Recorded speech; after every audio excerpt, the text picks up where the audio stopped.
우리 같이 한번 좌우에 계신 분들 이렇게 인사하겠습니다. 우리는 주님의 것입니다. 인사하겠습니다. 우리는 주님의 것입니다.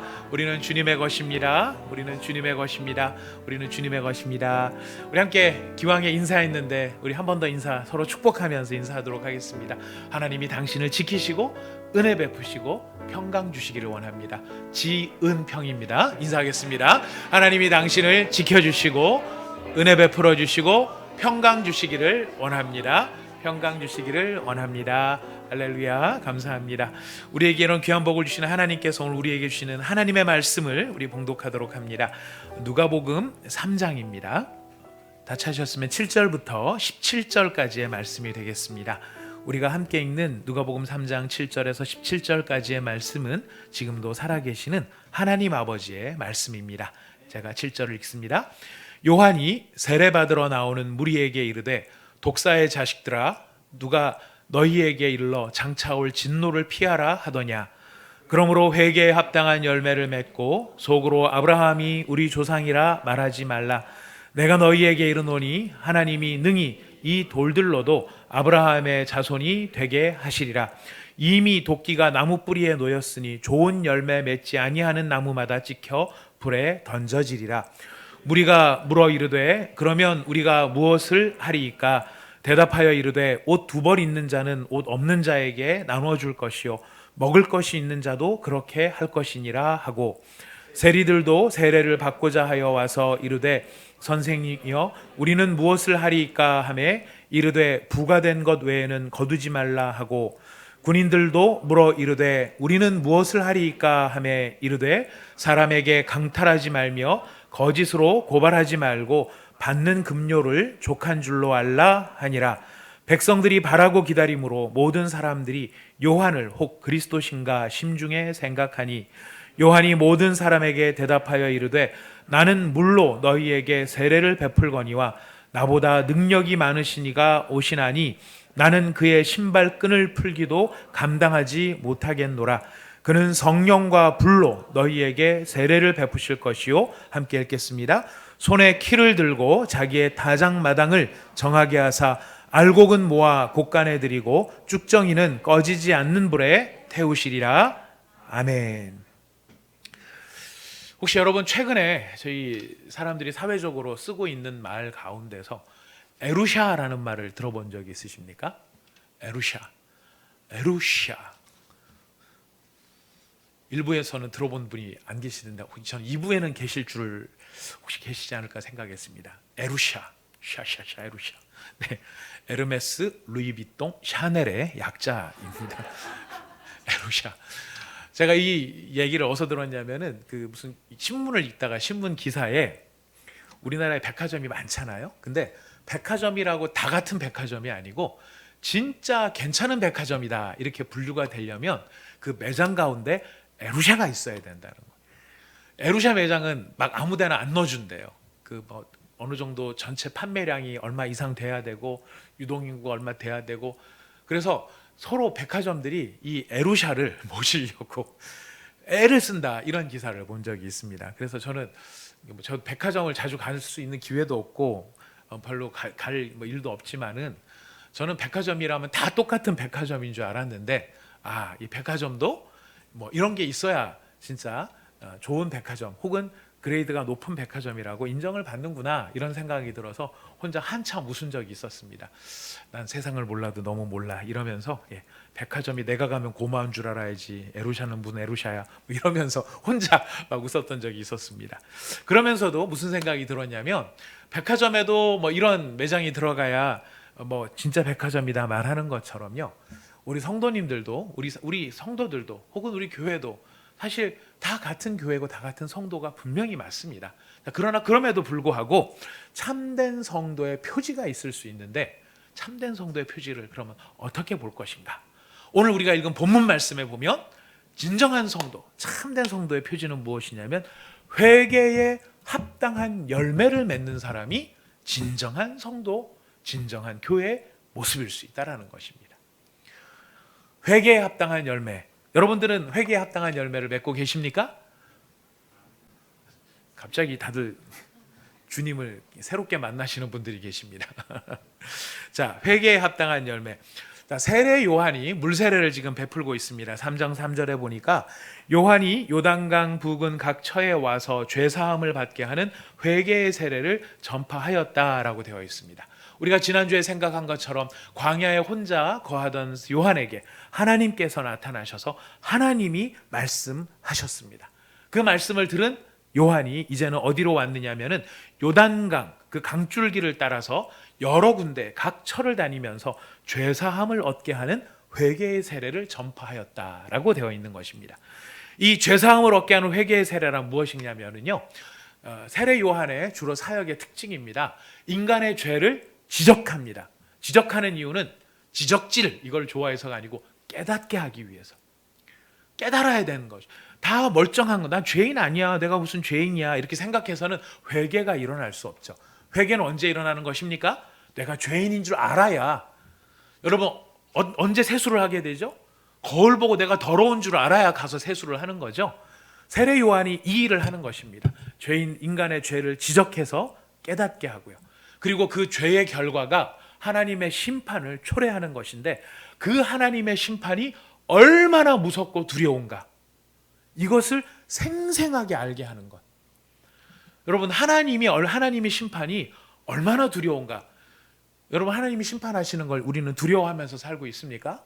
아니면 그냥 심판 뭐 있나 보다, 뭐 그냥 하고 마시는 거 아니야? 아니면 하여튼 우리는 그런 개념들이 조금 좀 둔한 것이 아닌가라는 생각이 드는데, 세례 요한은 생생하게 하나님의 심판이 얼마나 무서운가, 그래서 회개하지 않으면은 그 심판을 당하는 일이 얼마나 두려운 일인가, 이것을 세례 요한이 이야기를 하는 것이죠.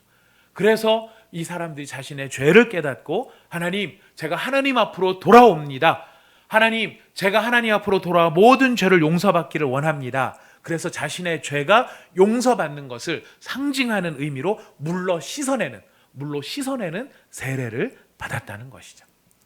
이 세례 요한의 물 세례로 말미암는 이 회개 운동은 이제 곧 메시아가 오고 그 메시아가 다스리는 메시아의 왕국이 임할 텐데, 그 나라는 아무나 들어가는 나라가 아니라 회개한 사람만이 들어갈 수 있는 나라다. 자격을 갖추어야만 들어간다. 그 자격은 바로 회개함에 있다. 이것을 일으킨 것이 세례 요한의 이 물세례로 말미암는 회개 운동이었던 것입니다. 근데 이 회개 운동은 그냥 세례 요한이 불쑥한 것이 아니라 이사야 선지자를 통해서 하나님이 미리 계획하셨고, 이런 일이 있을 것이다 라고 예견해 주셨던 것이죠. 여러분, 4절과 6절, 4절부터 6절을 다시 한번 읽어봅시다. 4절부터 6절 시작. 선지자 이사야의 책에 쓴 바 광야에서 외치는 자의 소리가 있어 이르되, 너희는 주의 길을 준비하라. 그의 오실 길을 곧게 하라. 모든 골짜기가 메워지고 모든 산과 작은 산이 낮아지고 굽은 것이 곧아지고 험한 길이 평탄하여질 것이요 모든 육체가 하나님의 구원하심을 보리라 함과 같으니라. 아멘. 자, 장차 오실 주의 길, 메시아의 길, 메시아 왕국, 그것을 예비하는데, 골짜기는 메워지고, 이게 아주 깊이 파여진 골짜기죠. 그 깊이 파여진 골짜기는 메워지고, 높은 산들은 낮아지고, 굽은 것은 곧아지고, 험한 길은 평탄하여질 것이다. 무슨 말일까요? 핵심은 이대로는 안 된다라는 거예요. 다 변화를 요구하는 것입니다. 현재 있는 그 상태로는 안 된다라는 거예요.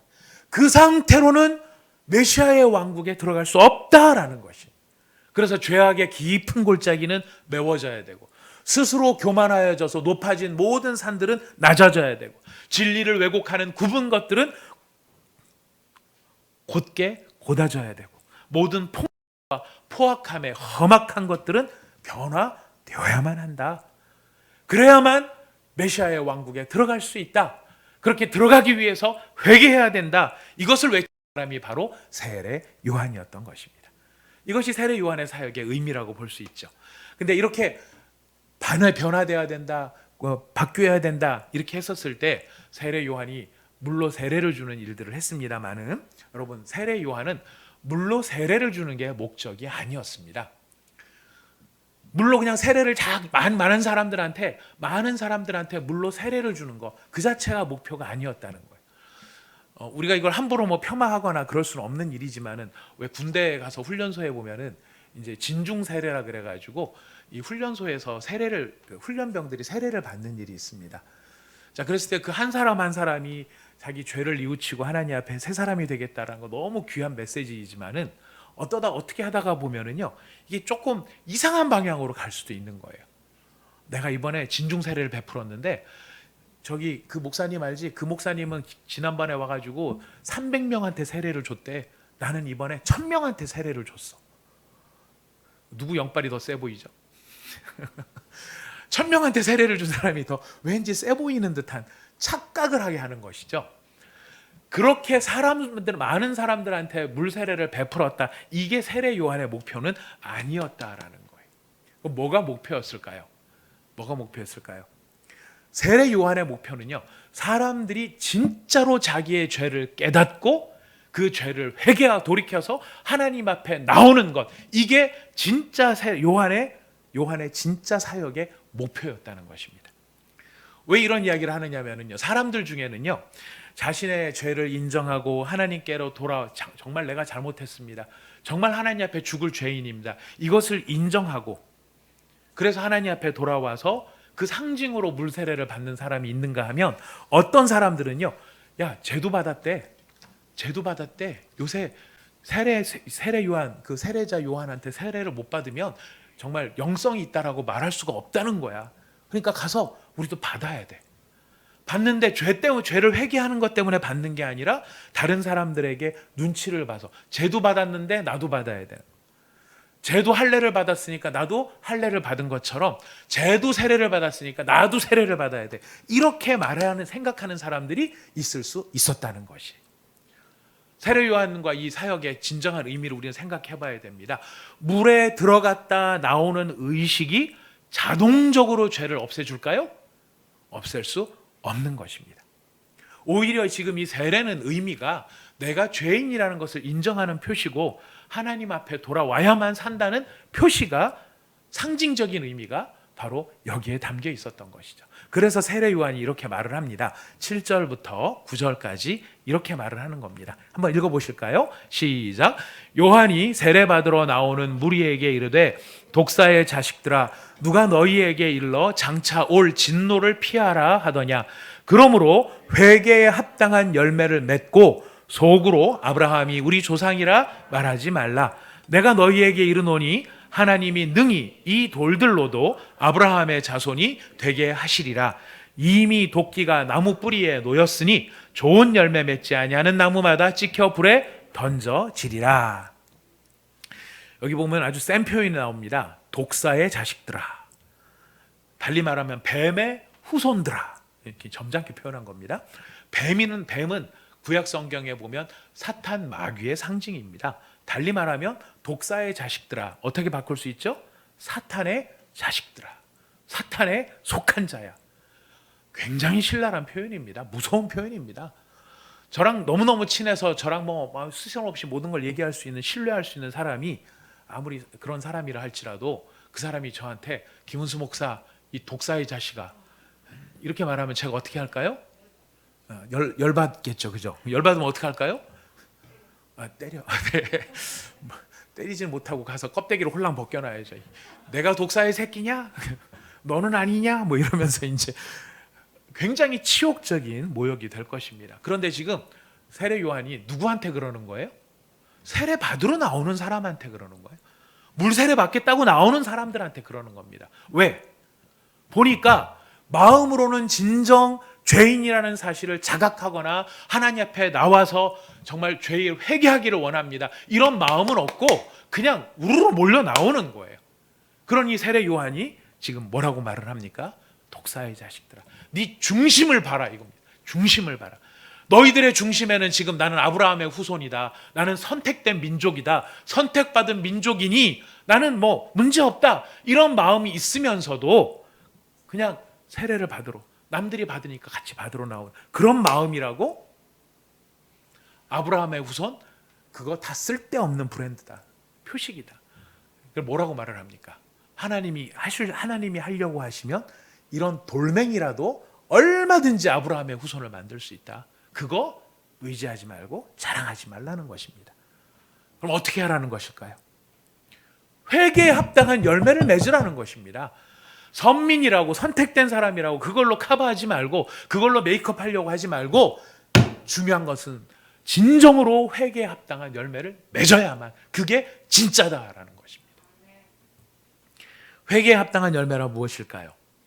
우리가 요즘에 이런 말을 쓰는 사람들이 많이 있는 걸 보게 됩니다. 교회 안에서도 사역 가운데서도 회개에 합당한 열매를 맺으십시오. 중요한 말씀입니다. 근데 여러분, 회개에 합당한 열매, 이게 무슨 뜻인지를 알려면 본문의 흐름 아니면 세례 요한이 무슨 의도로 이런 말을 하는가를 잘 살펴야 되는데, 그런 의도와는 상관없이 자기 마음대로 갖다가 써요. 주로 언제 쓰느냐면 다른 사람들 공격할 때 써요. 그들이 생각하는 회개에 합당한 열매가 무엇입니까? 너 잘못했지. 너 잘못한 거 인정하지. 그러면 내가 정한 이런 정도의 수준으로 액션을 해. 그 정도는 해야 그게 진정성 있는 회개라고 말할 수 있는 거야. 만약에 내가 정한 이 정도의 선을 하지 않고 네가 이 정도로만 한다 그러면 그건 진정성 있다고 말할 수 없어. 그러니 회개에 합당한 열매를 맺어. 이렇게 말하는 것들을 우리가 많이 보게 됩니다. 여러분, 회개에 합당한 열매가 도대체 뭘까요? 우리도 궁금하지만 그 당시의 사람들도 궁금했던 것 같습니다. 그래서 3장 10절에 보니까 무리가 물어 이르되 그러면 우리가 무엇을 하리이까? 잘 보셔야 됩니다. 회개에 합당한 열매는요, 관념, 생각, 논리 이런 게 아니고요, 확고하고 구체적인 행동으로 나타나는 것이 회개에 합당한 열매. 그래서 이 사람들이 물어보는 거예요. 우리가 뭘 해야 되느냐? 뭘 해야 될까요? 여기에 대한 세례 요한의 답변입니다. 우리 들어야 되겠죠? 3장 11절에서 14절까지 읽어보겠습니다. 시작. 대답하여 이르되 옷 두 벌이 있는 자는 옷 없는 자에게 나눠줄 것이요 먹을 것이 있는 자도 그렇게 할 것이니라 하고, 세리들도 세례를 받고자 하여 와서 이르되 선생이여 우리는 무엇을 하리이까 하매 이르되 부과된 것 외에는 거두지 말라 하고, 군인들도 물어 이르되 우리는 무엇을 하리이까 하매 이르되 사람에게서 강탈하지 말며 거짓으로 고발하지 말고 받는 급료를 족한 줄로 알라 하니라. 두 벌 있는 자는 옷 없는 자에게 나눠주고 먹을 것 있는 자도 그렇게 하고, 부과된 것 외에는 거두지 말고 강탈하지 말고 거짓으로 고발하지 말고 받는 급료를 족한 줄로 알라. 무슨 의미일까요? 어떻게 하라는 것입니까? 뭐 이대로 하면 되긴 합니다만 뜻이 있겠죠. 잘 보셔야 됩니다. 지금 세례 요한은요, 이걸 요구하지 않아요. 뭘 요구하지 않느냐면 직업을 바꾸라고 요구하지 않고 있어요. 세리가 나옵니다. 세리한테 너 세리 그만둬 이 얘기를 하는 게 아니에요. 군인들이 나옵니다. 너 군인 그만둬. 이게 아닙니다. 이때는 세리는 욕먹는 직업이었어요. 세리가 하는 일은 세금을 거두는 일인데 세리가 왜 욕을 먹었을까요? 이것 때문에 욕을 먹은 거예요. 부과된 것 외에 더 직업이 문제가 아닌 거라는 거예요. 지금 세례 이 요한이 하는 말을 잘 보셔야 됩니다.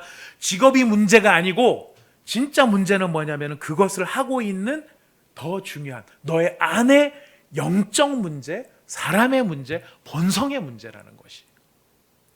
그들이 가지고 있는 문제의 본질을 한마디로 정의를 하자면 족함을 알지 못한다는 것입니다. 성경에도 나오면 여러분 읽은 데 나와요. 여러분 읽은 데 보면은 제일 끝에 3장 14절 제일 끝에 보면은 족한 줄로 알라.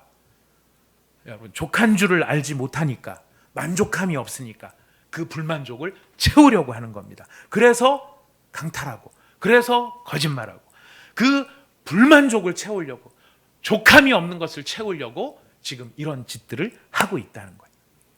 여러분, 이 불만족이라는 것은 어디서 생기는 걸까요? 성경은 근본적으로 이 모든 불만족의 근원을 탐심이라고 이야기하고 있습니다. 탐심, 탐욕. 만족을 알지 못하고 탐심에 사로잡히는 것, 이렇게 만족을 알지 못하고 탐욕에 사로잡혀 있는 사람을 그래서 세례 요한이 뭐라고 부르냐면 독사의 자식이라고 부르는 거예요. 뱀의 후손이라고 부르는 거예요. 여러분, 이 탐심이 왜 독사의 자식 사탄과 연결이 되는 걸까요? 우리 성경을 통해서, 가르침을 통해서 알고 있습니다. 사탄은 원래 천사였습니다. 천사였던 사탄이 타락했어요. 타락의 본질이 무엇이죠? 누구처럼 되고 싶었던 것? 하나님. 너무 잘 알고 계시네요. 자기가 있는 위치에 선, 자기가 감당해야 될 그 위치를 만족하지 못하고 그거를 넘어 하나님처럼 되려고 했었던 바로 그것이 탐심이었고, 그 탐심이 사탄의 타락을 불러왔던 것이. 여러분, 그래서 사탄의 후회가 되는 것은 딴 게 아니에요. 우리 마음에 사탄과 똑같은 마음을 갖는 것이에요. 본질적으로 탐심을 갖는 것. 이 탐심이 모든 죄악의 근본이 되는 것이고 셈이 되는 것이고 본질이 되는 것입니다. 그래서 십계명의 마지막 계명이 무엇입니까? 탐하지 말라. 탐하지 말라.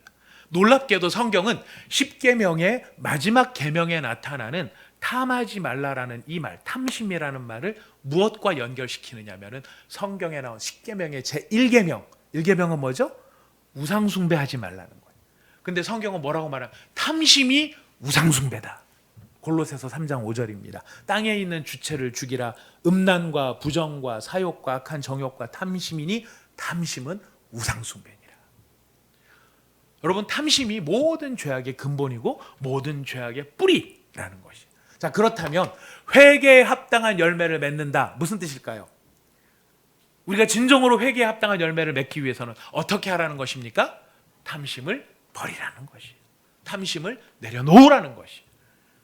그 탐심으로부터 벗어나라는 것입니다. 자, 그런데 이 물세례, 세례 요한의 물세례는 한계가 있습니다. 탐심을 버리고 족한 자리를 지키겠습니다. 내 있는 자리를 지키고 하나님 앞에 돌아와서 그 탐심을 내려놓겠습니다. 제 탐심을 가진 죄인입니다. 이렇게 말하는 고백을 가지고 받는 물세례 다 좋은데 무슨 한계가 있느냐? 아까 말씀드렸어요. 정작 그런 마음은 하나도 없으면서 다른 사람에 보이기 위해서 혹은 분위기상 나의 잘못을 인정합니다. 나의 탐심을 버리겠습니다. 하나님께 돌이키겠습니다. 마음에 없는 말을 하면서 뭘 할 수 있는 겁니까? 얼마든지 세례를 받을 수 있다라는 것. 이게 한계예요. 이런 한계 어떻게 하면 좋을까요? 요한이 주는 물세례의 한계. 이 한계를 극복하는 일이 있는데요. 오늘 우리 본문에 보면 다른 세례가 등장을 합니다. 여러분 3장 15절 말씀부터 17절까지 읽어보겠습니다. 시작. 백성들이 바라고 기다림으로 모든 사람들이 요한을 혹 그리스도신가 심중에 생각하니 요한이 모든 사람에게 대답하여 이르되 나는 물로 너희에게 세례를 베풀거니와 나보다 능력이 많으신 이가 오시나니 나는 그의 신발끈을 풀기도 감당하지 못하겠노라. 그는 성령과 불로 너희에게 세례를 베푸실 것이요 손에 키를 들고 자기의 타작마당을 정하게 하사 알곡은 모아 곳간에 들이고 쭉정이는 꺼지지 않는 불에 태우시리라. 아멘. 자, 또 다른 두 번째 세례가 어떤 세례예요? 바로 예수님이 베푸시는 세례예요. 예수님이 베푸시는 세례는 어떤 세례입니까? 성령과 불로 주시는 세례라는 거예요. 우리 성경에 보면은 요한이 예수님, 장차 오실 예수님을 바라 그는 나보다 능력이 많으시다. 나는 그의 신발끈 풀기도 감당하지 못하겠다. 우리는 이것을 세례 요한은 인간이고 예수님은 하나님이시기 때문에 그 격차에서 세례 요한이 고백하는 것으로 생각합니다만 여러분 그 차이가 아니에요. 더 중요한 차이가 있습니다. 세례 요한 자신은 물로 세례를 주는 진짜 그를 완전히 정결하게 하는 그 사람의 본질을 바꿀 수 있는 세례가 아니지만 예수님은 능력이 많으셔서 그분이 베푸시는 세례는 성령과 불로 주는 세례. 달리 말하면 무슨 뜻일까요? 사람들의 동기, 사람들의 생각, 사람들의 본성까지 바꾸어 놓을 수 있는 진정한 세례를 바꾸시는 그 능력을 가지신 분, 그분이 누구예요? 예수님이시라는 것이. 그래서 예수님이 주시는 세례, 예수님이 우리에게 베풀어 주시는 세례, 성령과 불로 받는 세례, 바로 그 모든 세례로 말미암아 우리의 더러운 것을 태우시고 우리의 부정한 것을 날려버리시고 근본적인 변화를 만들어 놓으실 수 있는 분, 그분이 누구이십니까? 예수님이신 거예요. 그래서 우리가 예수님을 바라고 예수님을 원하고 예수님을 구하는 것이. 사랑하는 여러분, 여러분들은 예수님을 정말 간절히 원하시는 줄 믿습니다. 다른 어떤 것보다, 내가 지금 필요한 그 어떤 것보다 내가 정말로 원하는 것, 그것은 바로 예수님이십니다. 여러분, 바로 이런 고백이 우리에게 있지 않습니까? 왜 그럴까요? 우리가 왜 예수님을 바라는 걸까요? 예수님은 성령과 불로써 세례를 주실 수 있는 분이기 때문에 그분이 계셔야만 내 동기가 변하고 생각이 변하고 내 본성이 바꾸어 줄 수 있기 때문에 우리는 예수님을 원하고 예수님을 바라는 것입니다. 목사가 사람을 못 바꿉니다. 기억하셔야 됩니다. 사람이 여러분을 바꿀 수 없습니다. 여러분, 우리의 근본을 바꾸실 수 있는 분은 유일하게 예수 그리스도 한 분밖에 없는 것이에요. 목회자의 역할들은 무엇입니까? 그 예수님을 만나게 해드리는 거예요. 여러분들 예수님 앞으로 나오게 하는 것이에요. 여러분, 누구를 만나셔야 돼요? 예수를 만나야 되는 겁니다. 예수를 만나십시오. 예수를 만나야 우리가 변화되어집니다. 예수를 만나서 그분이 베푸시는 불과 성령의 세례를 받아야 우리의 영혼이 바뀌는 것입니다. 그 예수를 꼭 만나시기를 바라겠습니다. 그 예수를 만날 때에 그 예수로 말미암아 우리의 마음의 동기와 생각과 본성이 바뀌게 될 때 우리 안에서 무엇을 이제는 이기는 힘이 생기느냐? 탐심을 이기는 힘이 생기기 시작하는 거예요. 한 번에 탐심을 다 이길 수는 없습니다. 시작하는 것입니다. 탐심을 이기기 시작하는 것입니다. 물론 우리는 탐심에 질 수도 있어요. 경우에 따라 질 수도 있지만은 예수를 믿기 전에는 백전백패를 할 수밖에 없었다면 예수를 믿고 난 다음에는 이제 백전일승이라도 하기 시작한다는 것이에요. 사람들에게 칭찬받고 사람들에게 인정받고 이름이 높아지기를 원하는 마음으로 갖고 있는 마음, 명예에 대한 탐심이죠. 10번 졌어요. 그러나 한 번은 이기기 시작한다는 거예요. 성경에 보면은 간음하지 말라 이런 얘기가 나요. 간음의 동기가 무엇일까요? 탐심이거든요. 만족할 수 없다. 이것으로 만족할 수 없다. 그러나 예수께서 오셔서 우리를 변화시키게 되면 우리는 그 탐심들을 이기기 시작한다는 것이. 왜 거짓말을 할까요? 왜 사기를 칠까요? 그래서라도 뺏고 싶은 거거든요. 갖고 싶은 거거든요. 탐심이거든요. 그거를 이기기 시작할 수 있다라는 거예요. 여러분, 그렇다면 지금 성경이 말하는 회개에 합당한 열매란 어떤 것일까요? 앞으로 우리 말을 생각했습니다. 첫 번째는 탐심을 버리는 것이고요. 그 탐심을 버리는 것은 뭘 통해서 나타나느냐? 족한 줄로 아는 것이. 족한 줄로 아는 것. 만족할 줄 아는 것. 탐심을 버리고 족한 줄 알게 된 영혼에 비로소 나타나기 시작하는 아름다운 열매가 있어. 이 모든 것들을 함축하고 있고 이 모든 것이 거기에 꽉 차 있는 진짜 아름다운 열매가 이제 나타나기 시작합니다. 그게 무엇인지 아십니까? 그게 바로 감사입니다. 감사. 탐심을 내려놓고 족한 줄 알기 때문에 할 수 있는 것, 그것이 바로 감사라는 것입니다.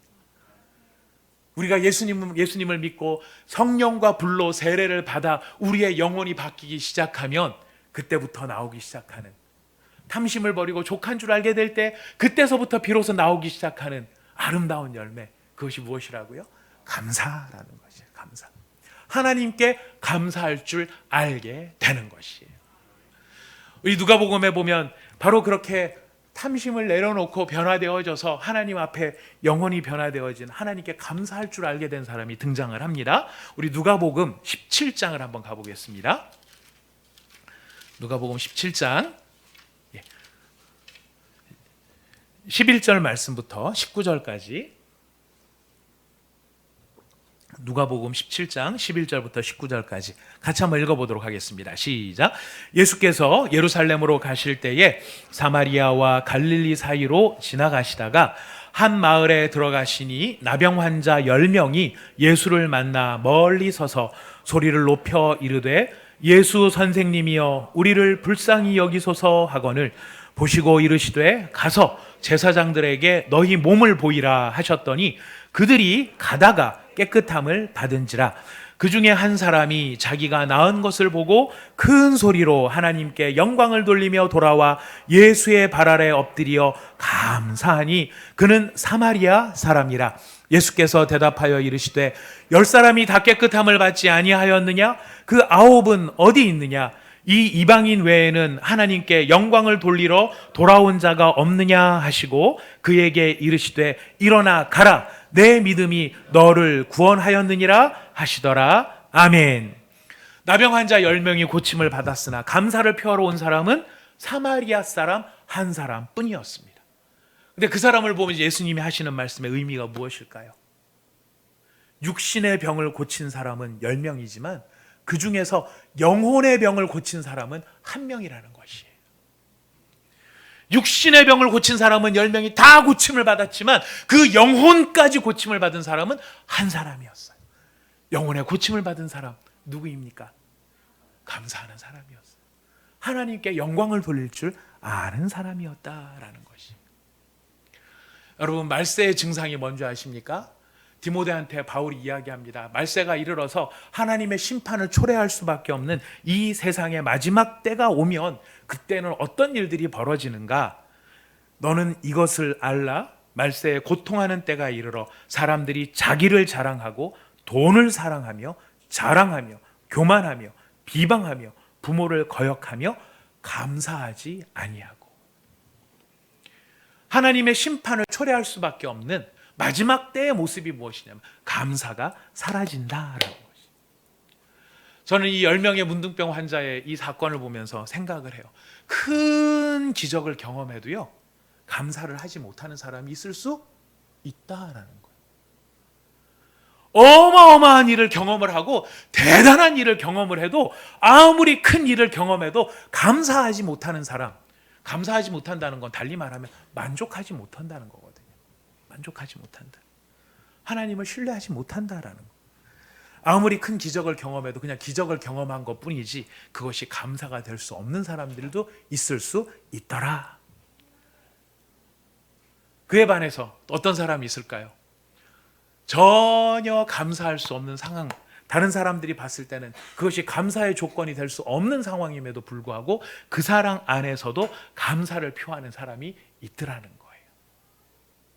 여러분, 예수님께서 십자가에 달리기 위해서 그 전에 성만찬을 하십니다. 성만찬을 하시는데 성만찬을 시작하시기 전에 제일 먼저 하신 게 뭔지 아세요? 성만찬의 시작을 위해서 제일 먼저 하신 것, 기도였어요. 그런데 그 기도의 내용이 뭔지 아세요? 하나님 아버지 감사합니다 였어요. 이제 곧 십자가에 달려 죽으러 가셔. 내일 날이 밝고 밤에 이 새벽부터 이제 시작해서 내가 고통을 당하는 일들이 나를 기다리고 있는데 이 십자가 사건을 앞두고 십자가 사건의 의미가 무엇인지를 성만찬을 통해서 표현해 주시는 거예요. 고난이에요. 죽음이에요. 고통당해야 되는 상황인데 그 상황 앞에 예수님이 하신 첫 마디는 감사합니다. 여러분, 우리가 예수님과 연합되어져서 예수님의 생명의 능력이 우리 가운데로 막 들어오기 시작하면 우리가 뭘 배우기 시작하는 걸까요? 바로 감사를 배우는 거죠. 예수님이 감사할 수 있었던 이유가 무엇이었습니까? 아버지를 향한 신뢰였어요. 하나님은 믿을 만한 분이라는 것이죠. 하나님은 믿을 만한 분이시고 우리 하나님은 무언가 계획을 가지고 계시고 그 계획은 1.1획도 틀린 것이 없는 믿을 만한 하나님이다. 이 신뢰가 있는 이 신뢰의 표현이 무엇이에요? 감사라는 거예요. 어떤 상황에서도, 이해할 수 없는 상황에서도 감사인 것입니다. 여러분, 감사는요 터져 나오는 감사가 있어요. 지금 이 문둥병 환자 같은 경우에 터져 나오는 감사였을 거예요. 근데 터져 나오는 감사만 있는 게 아니고 배워야 하는 감사도 있어요. 성경에 보면 이야기하고 계시거든요. 빌립보서 4장 6절, 여러분 너무 잘 아시는 말씀입니다. 아무것도 염려하지 말고 다만 모든 일에 기도와 간구로 너희 구할 것을 하나님께 아뢰라. 맞습니까? 틀립니까? 제가 지금 제대로 했나요? 틀렸나요? 잘 모르시겠습니까? 한 번 더. 아무것도 염려하지 말고 다만 모든 일에 기도와 간구로 너희 구할 것을 하나님께 아뢰라. 맞습니까? 틀립니까? 틀렸어요. 왜 틀렸습니까? 빠졌어요. 뭐가 빠졌어요? 감사함으로 하나님께 아뢰라. 감사함으로 하나님께 아뢰라. 골로새서 4장 2절에 이렇게 이야기합니다. 기도를 계속하고 기도에 깨어 있어라. 기도를 계속하고 기도에 깨어 있어라. 맞았을까요? 틀렸을까요? 여러분을 시험에 들게 해서 대단히 죄송합니다. 예. 틀렸어요. 여기도 뭐가 빠졌어요. 정확하게는 이렇게 되어 있습니다. 기도를 계속하고 기도에 감사함으로 깨어 있으라. 아멘. 사랑하는 여러분, 우리가 그리스도 예수와 접붙임 바 되어져서 그리스도 예수께서 베푸시는 불과 성령의 세례를 받은 사람이 되었습니다. 그렇기 때문에 우리 안에서는 누구를 향한 신뢰가 이제 나오기 시작합니까? 하나님을 향한 신뢰, 예수님을 향한 신뢰가 나오기 시작하는 것입니다. 그리고 우리는 무엇을 배우기 시작하냐면 만족을 배우기 시작하는 것입니다. 그 만족으로 인해서 우리는 무엇을 물리칠 수 있습니까? 탐심을 물리칠 수 있게 되는 것입니다. 그래서 여러분, 성도가 진짜 성도다운 가장 중요한 표가 무엇이라고요? 감사라는 것이에요. 여러분, 감사의 능력들을 아시잖아요. 여러분, 사실 우리가 감사하자 그걸 누가 모릅니까? 감사 참 좋은 말이지. 여러분, 그걸 아는 것이 여러분 실력이 아닙니다. 우리 진짜 실력은 뭐가 진짜 실력이에요?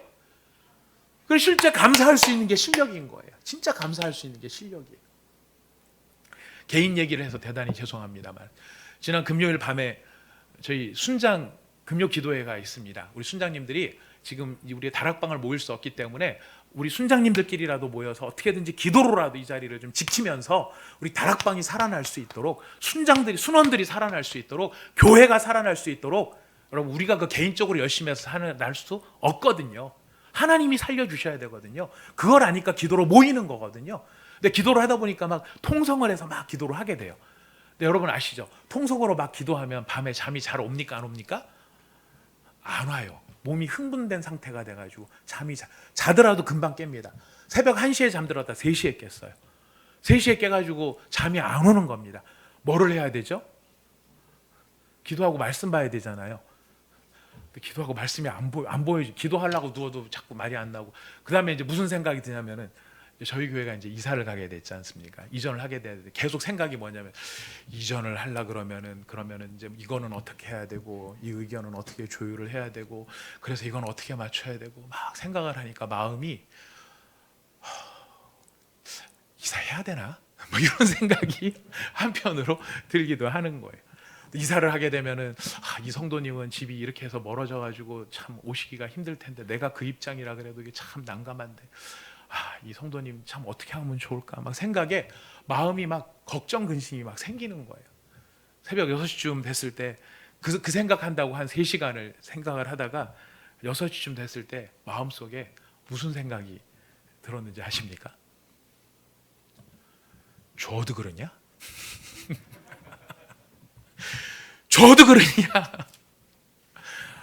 아니, 줬는데도 왜 그 감사할 줄 모르고 왜 그걸 끌어안고서 걱정을 하고 근심을 하느냐? 제가 그 생각을 하면서 1시간 잠을 자고 일어났는데 몸이 너무 피곤했습니다. 토요일 날 아침에 교육자 회의를 하는데 교육자님들한테는 막 그런 얘기를 했어요. 몸이 참 너무 힘들다. 그러면서 말씀을 보는데 집중도 안 되고, 이 본문을 이제 설교를 해야 되는데 어떻게 설교를 해야 되나? 그런데 한 3시나 4시쯤 됐을까요? 주제가 감사잖아요. 주제가 감사. 감사에 대해서 설교를 해야 되는데 제가 이걸 이론으로만 설교를 하면 안 되잖아요.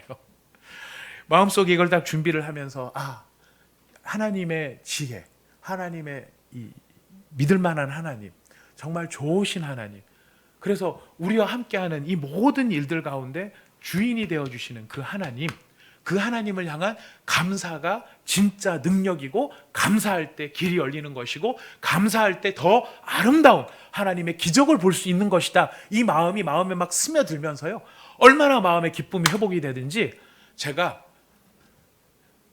전화를 했어요. 누구한테 전화를 할게요? 하나님께. 예, 하나님께 감사하는 기도를 했습니다만은 누구한테 전화를 했냐면 저희 집사람한테 전화를 했어요. 여보, 고마워. 감사가 막 일어나는데 누구한테든 막 감사를 표현하고 싶은데 누구한테 감사를 표현을 해야 될까 막 생각을 하다가 마음속에 훅 감동이 왔어요. 저희 집사람이 참 고마운 점이 너무 많은데, 제가 고맙다는 말을 그동안 잘 못한 게 생각이 나서 고마워라는 말들을 나누게 됐어요. 할렐루야입니다, 진짜. 여러분, 감사할 수 있는 능력은 누가 가질 수 있는 능력일까요? 예수 믿는 사람이. 그리고 그 감사는 터져 오르는 감사도 있지만 배워야 되는 감사도 있어요. 그래서 우리가 자꾸만 반복하고 연습하고 훈련하고 다짐하고 또 실천해야 될 게 무엇일까요? 하나님 감사합니다. 아멘. 하나님 감사합니다. 여러분, 감사는 바로 예수님께서 하시는 성령과 불의 세례를 받은 사람, 바로 그 사람들에게 나타나는 현상일 뿐만 아니라 오늘 본문이 주시는 말씀이에요. 회개에 합당한 열매를 맺어라. 어떤 열매를 맺으시겠습니까? 뭐가 열매겠습니까? 감사입니다. 사랑하는 여러분, 우리 같이 고백합시다. 하나님 감사합니다. 하나님 감사합니다. 고백합시다. 하나님 감사합니다. 하나님 감사합니다. 우리 조인재 집사님처럼 우리 박수도 한번 치면서 하나님 감사합니다. 감사합니다. 우리 하나님께 감사하는 것이에요. 여러분, 옆에 있는 분들에게도 감사 표해 보십시오. 당신 때문에 고맙습니다. 옆에 있어줘서 고맙습니다. 한번 인사해 봅시다. 하나님 옆에 있어줘서 고맙습니다. 함께해서 고맙습니다. 감사합니다. 감사합니다. 진짜 감사합니다. 정말 감사합니다. 사랑하는 여러분, 우리 온사랑의 교회가 이런 교회로 성장할 수 있기를 원합니다. 여러분의 가정이 이런 가정으로 성장할 수 있기를 원합니다. 우리 개인이 이런 개인으로 성장할 수 있기를 원합니다. 감사가 커지는, 감사가 일어나는, 감사의 능력이 나타나는, 감사로 말미암아 하나님을 기쁘시게 해드리는 바로 그런 저와 여러분이 꼭 되실 수 있기를 부탁드리겠습니다. 우리 같이 기도합시다. 오늘 주신 말씀을 붙잡으면서 기도합시다. 회개에 합당한 열매를 맺으라. 그냥 와서 그저 물에 빠졌다고 뭐 좋아지는 것이 아니고, 사람들 눈치 보면서 다 하니까 나도 하는 그런 게 아니라 정말로 하나님 앞에 내 모든 탐심을 내려놓고 주님 주신 이 모든 것이 하나님의 지혜요 하나님의 은혜입니다. 이것으로 만족할 줄 알고, 그래서 나아가 하나님 앞에 감사할 수 있는, 주님 정말 감사합니다. 우리 하나님은 믿을 만한 하나님이시고, 지금 내가 펼쳐진 일들이 좋은 일도 있지만 어떤 일들은 이해할 수 없는 일들도 있습니다. 주님, 그래서 너무나 괴롭고 속상하지만 우리 하나님은 이것이 변해서 반드시 복이 되게 하실 은혜의 하나님, 사랑의 하나님인 것을 믿습니다. 하나님 감사합니다. 우리 안에 회개에 합당한 열매, 감사의 열매가 내 삶 속에 맺어지게 하여 주옵소서. 우리 같이 마음을 모아 함께 기도하도록 하겠습니다. 다 함께 기도하겠습니다. 아버지 하나님,